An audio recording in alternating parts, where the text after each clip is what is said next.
Do you have a child who can create a multi-leveled world in Minecraft and yet somehow still not remember to turn in their math homework that is just in their backpack that they take to school every day? Well, you're not alone. Today, we're going to be talking about something that may sound a little wild or funky. I'm going to share how building an online escape room with your scatterbrained child, and I say that with love, will help them actually remember to turn in their homework. You see, this is one of the executive functioning activities that I actually use with my students. It works and they love it. So yes, don't worry, we will keep this doable. There's no fancy tech degree required, no coding. After all, I can't do any of that. Just your child and perhaps a dash of fun that, and we don't have to tell them this, secretly builds the skills that they need to stop being scattered.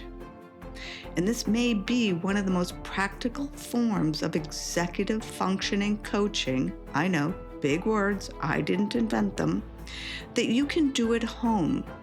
And this works especially well for ADHD brains.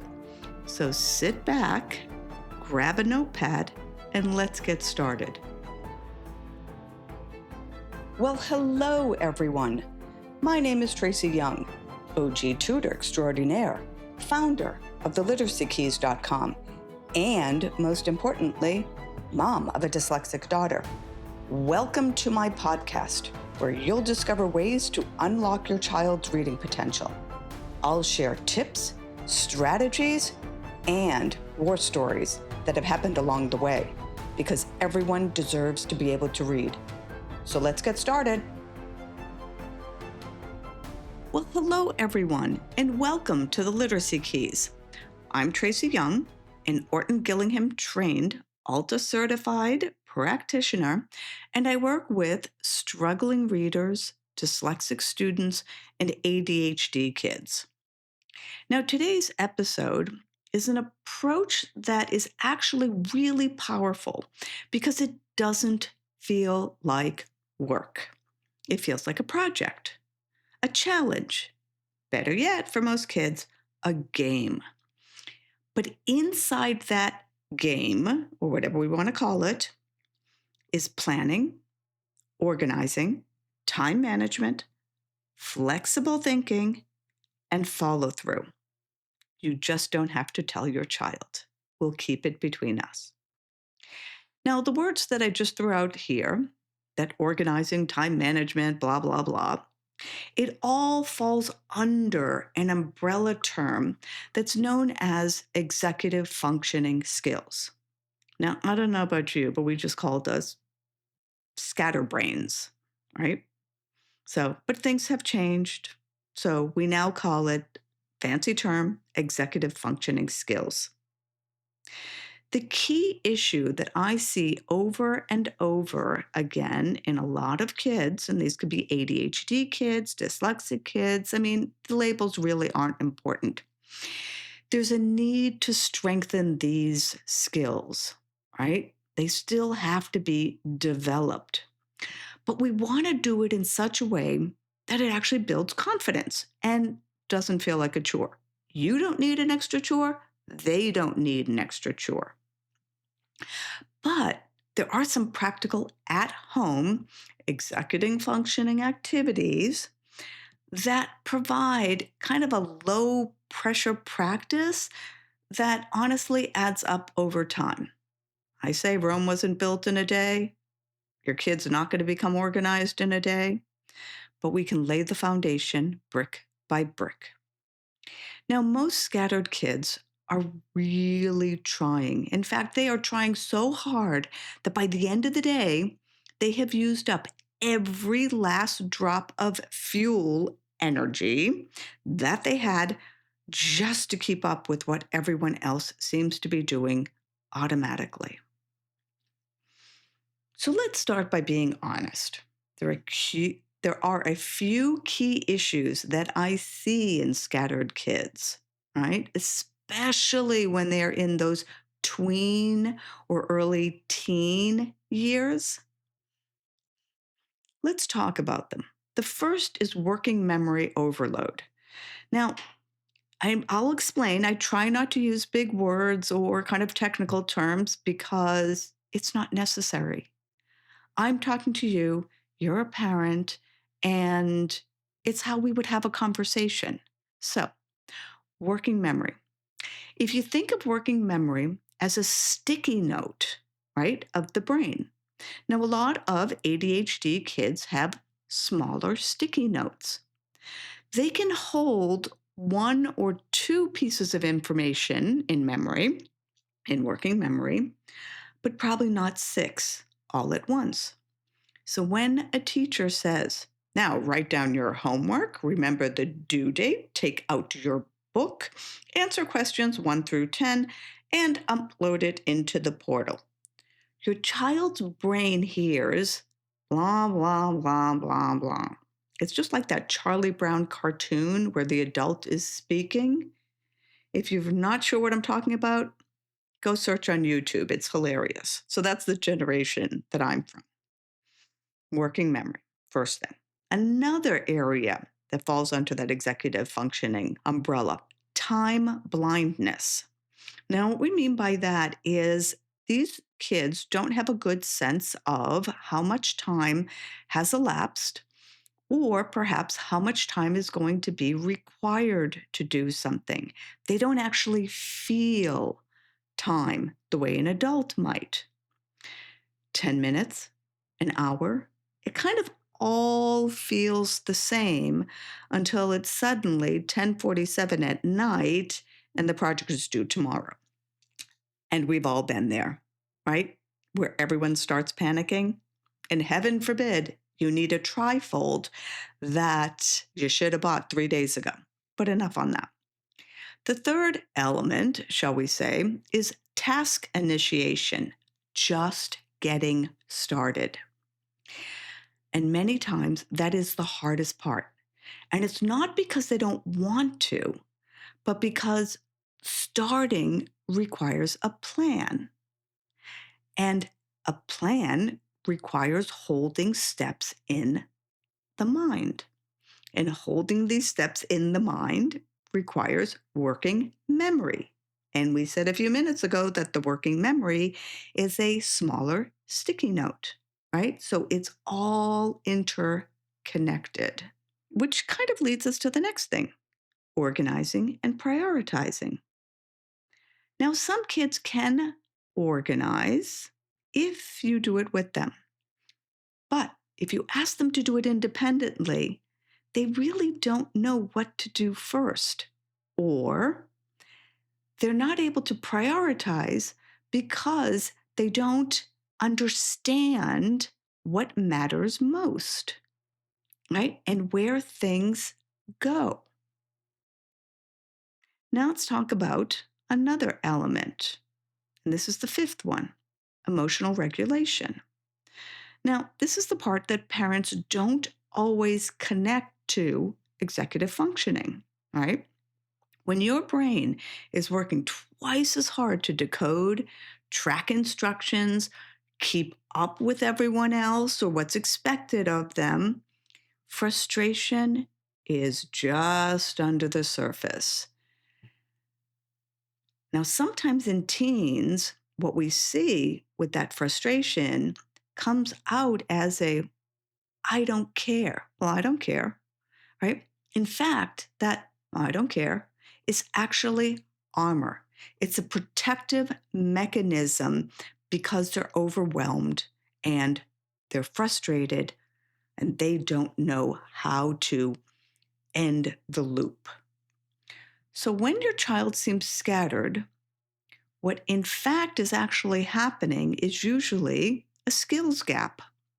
But the good news about a skills gap and executive functioning skills, they can be taught and, better yet, practiced in a way that doesn't feel like a punishment for you or your child.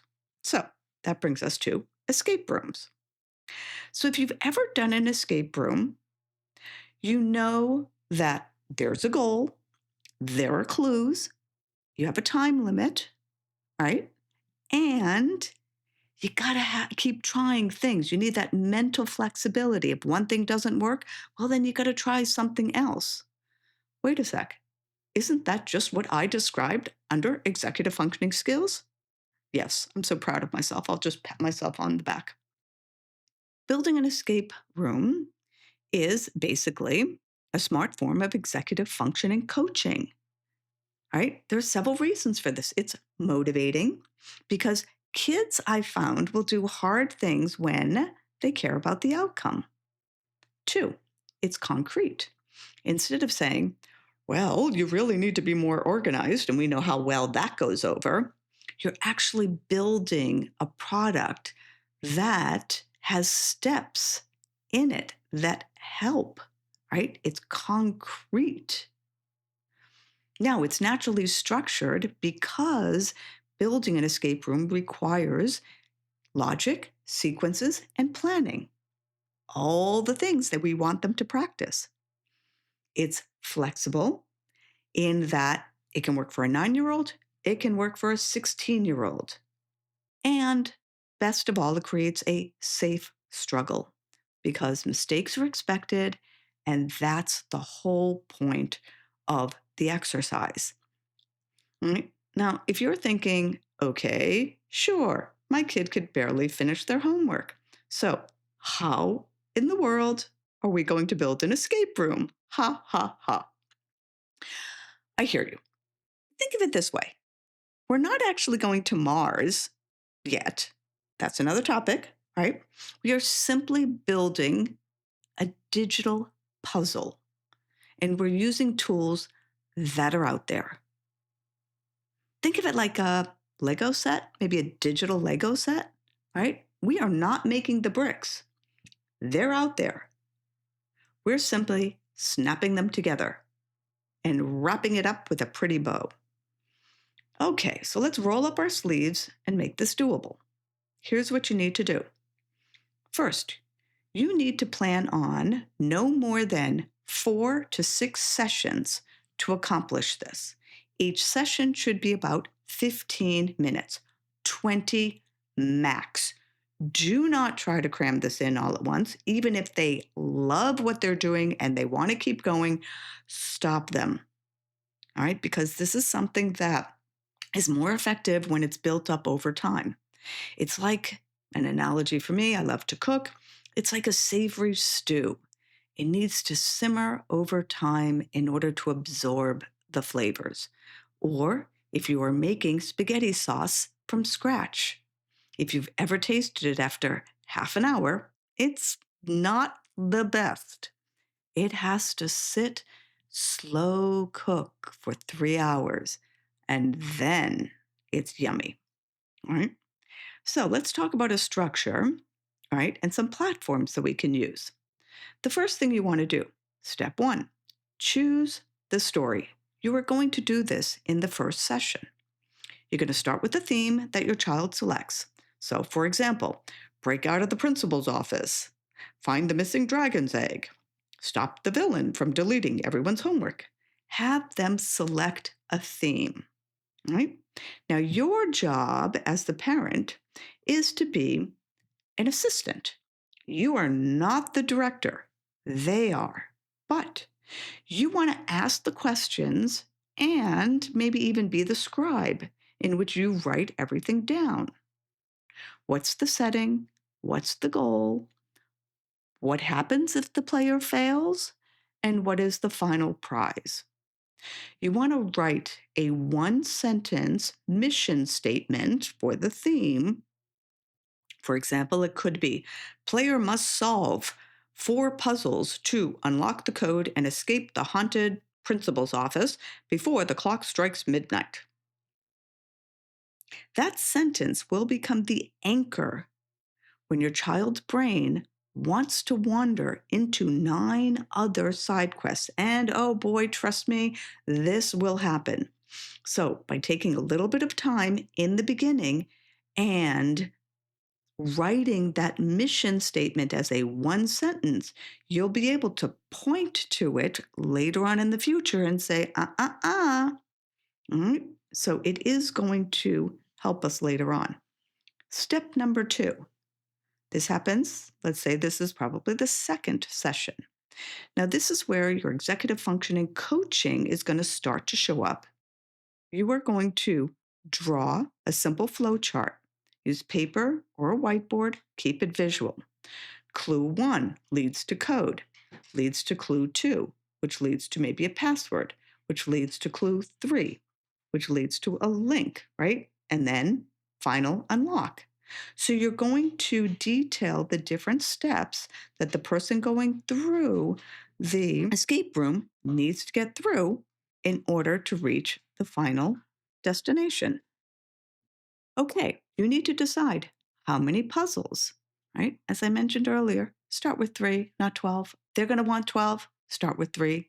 Just say, okay, let's start with 3 and we'll do, 9 or 12 the next time.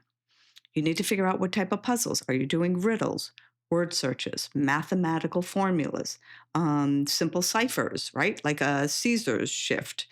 You could take hidden words in a short paragraph, matching pairs, right? You have to go through and you have to detail out the puzzles, what they're going to be.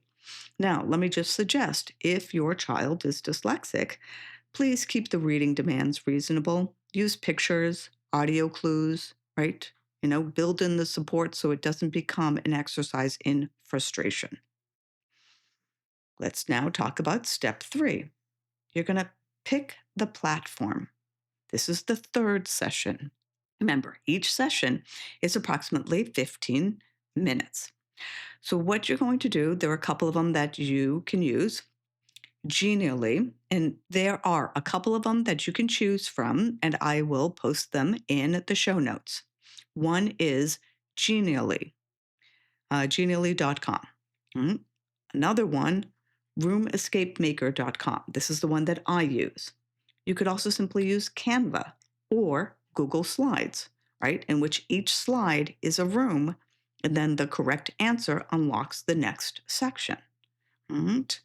So use it kind of in function of your child's age, and you may have to do some like preliminary work to really figure out how to work with, if it's Room Escape Maker or genially.com. All right. So build in that knowledge up front. Oh, okay. Well, you know what? I want to use this platform, but we need to figure out how to do it. So head over to YouTube and find a tutorial on it so that you have a general sense of how to work within the technology. That can become its own session. And what's important there is a pre-planning stage. If I need to do something, but I'm not sure how to do it, well, I need to acquire that skill. So this brings us to step 4. Now, step 4, we are building the clues. And this is probably going to take 2 full sessions, your 4th and your 5th sessions. And during these 2 sessions, we actually create the puzzle. All right? This is where you want a simple structure that doesn't induce fatigue. You're going to create a template for each clue, what you need to detail, what the player sees, whether it's an image or a text, what the player must do, the instructions in one sentence, the answer, is it a code, a password, what is it, and the 4th step, how to answer and unlock the next step, right? Click a link, type it in, whatever. Now, there are a couple of important steps. You want to help your child write the steps down before they start creating. Why? Because trust me, they are going to want to dive in immediately because the ADHD brain often builds in their head. But the problem is the head gets full and then they lose it. So by writing the information down, by writing the steps down, it is absolutely boring, but it is also a necessary part of the overall goal of building skills.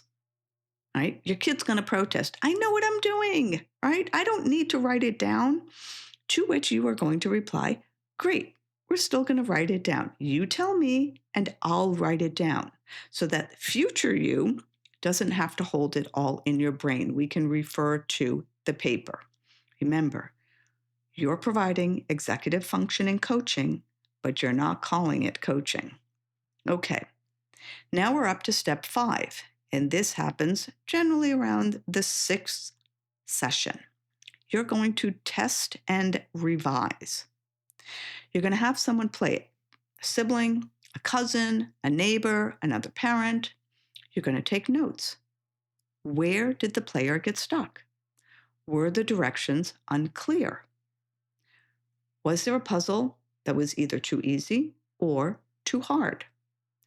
Did the story make sense from start to finish? Was it in keeping with the theme?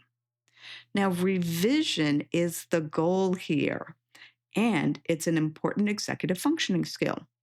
It's also an important life skill, right? It's big confidence builder when your child realizes they can improve something. It can become better.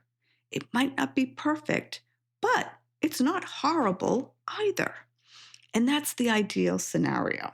All right. The different steps that I described 5 steps that'll take you 6 15-minute sessions. But we all know that things don't always go as planned, right? So I've added in some troubleshooting and some kind of real life obstacles that you may encounter. Maybe your child loses interest after day 1.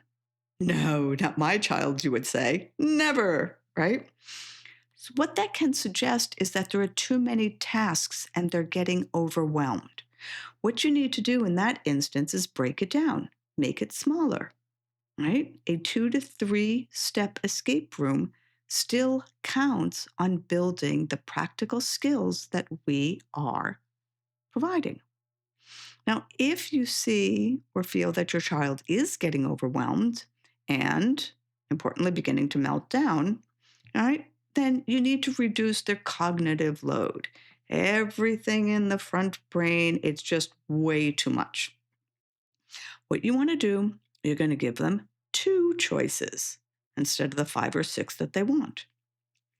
I found this as a parent was amazing for me.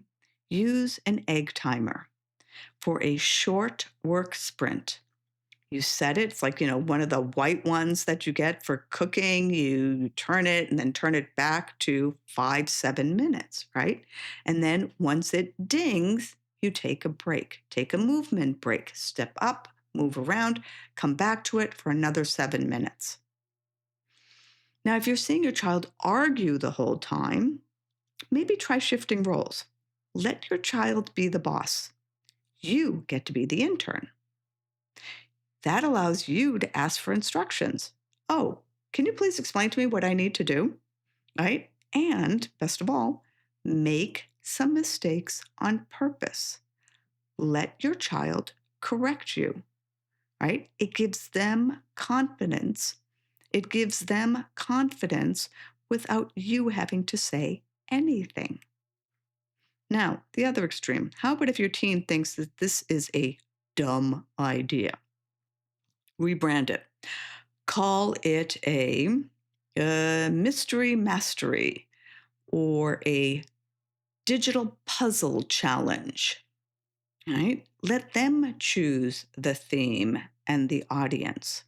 Right? Executive functioning coaching for teens works best when they feel the ownership. And the easiest way to give them ownership is let them make decisions. Okay. This brings us to our quick action plan. So here is your homework and plan for this week. If you're going to implement it this week, if not, implement it next week. Number 1, pick a theme. You're going to pick that theme with the child and you're going to write a 1-sentence mission. Number 2, draw a 3-step path. Clue to code to clue to code to finish. Step 3, you're going to choose one tool. Decide which one you're going to use in function of the age of your child. Google Slides may be enough. Step 4, build one clue together. Just one. Try it out. Kind of your training wheels, shall we say. And step 5, best of all, celebrate the progress. It's not perfection. Maybe afterwards have a cup of tea, sit down, whatever their favorite treat is, a bag of Doritos, bag of carrots if you're really nutritionally conscious, whatever it is, but celebrate they did one thing. Now remember, your child doesn't need more reminders. They need more practice with the skills that make independence possible. And practice can come in many, many forms. I like planning an escape room because it incorporates all of the executive functioning skills that they need. It is a fabulous executive functioning activity, right, that kids love. So I encourage you to get started. Remember that building an online escape room, it's structured and it is truly powerful. It turns executive functioning coaching into a project your child will feel proud about. And just to recap, it involves planning and sequencing, goal setting and sustained concentration, organization, time management, working memory supports, and flexible thinking and problem solving. And that's what you want for your child. Better yet, it gives you a new role. You're not the enforcer. You are the guide. And if your child is a teen, remember, executive functioning coaching for teens is not about controlling them. It's about giving them tools, systems, and confidence so they can run their own life. And trust me, they will get there. So I hope you've enjoyed this episode on executive functioning activities. Hopefully, this has sparked a plethora of ideas for you. So now it's my turn. May I ask a favor? If this episode helped you, please share it with another parent who is also living with a scattered child. Thank you. This helped build our community, and if you want more support for your struggling reader, whether they are 9 or 19, you can learn more about my work at The Literacy Keys. The link is in the show notes. So I will see you next week. Thank you, and I will see you next week. Well, that's a wrap. Thank you for listening to the Literacy Keys podcast. Follow us on social media, and most importantly, tell a friend. See you next week.